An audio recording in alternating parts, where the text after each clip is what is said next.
Well, it's probably a little unusual to be saying anything at this part of the cycle because, well, first of all, you don't know who's going to win, and we certainly don't know who's going to win. But I mean, teams need to know. I mean, I think it's opportune now because the French are eliminated, and they want to know what's going on or what we're thinking, our view of the world, and that is simply that we need to get this moving quickly.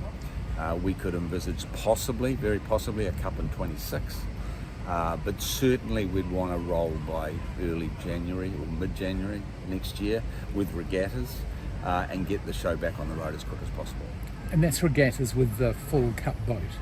Well, I think regattas with the full cup boat will come along, but not straight away. But what's important to us is we want to keep the women's part of this going.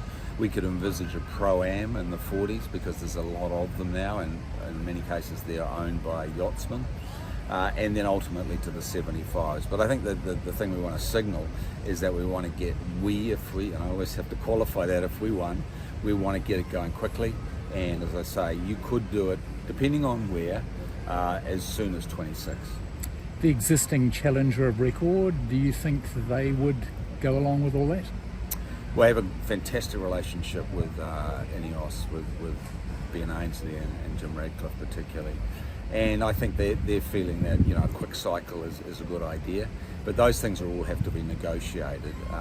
But it will be no surprise to them to hear that we're thinking of a quick cycle. We've seen Formula One involvement. Is there an issue about how big budgets can get? Yeah, I mean, budget control is always a big issue.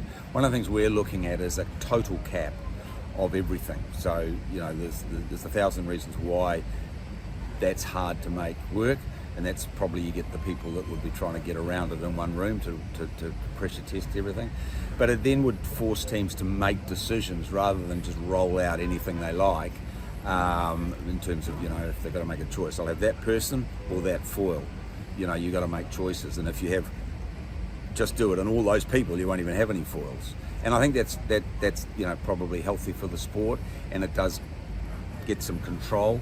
But it's in no way to penalise Formula One teams. It's just the use of that Formula One technology, because I think it's fantastic for what we're doing. Is you know, it takes technology forward.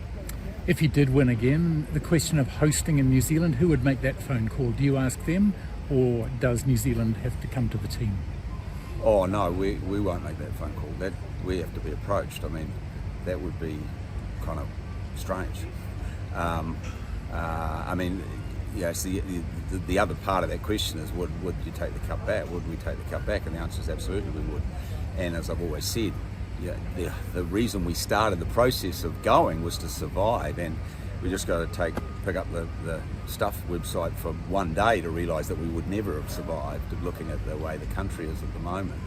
But to save the village, you got to burn the village is kind of the reason we did it. And it is being very, very successful, but it's never been to not come back, and it's a key point. And a lot of people think that we would have gone forever. Not at all. Do you think the other challengers would be happy with the sorts of things that you've outlined? Does there seem to be a direction going now? I think they'd be happy with a quick succession, so that they can get on with, you know, looking after sponsors, raising more money if they need to, and I think what they need is certainty, and this place needs certainty too. Our people need certainty. They need to know that they can pay their mortgages, you know, and send the kids to school. And our yachtsmen need certainty as well for what they're going to be doing, say, next year and the year after.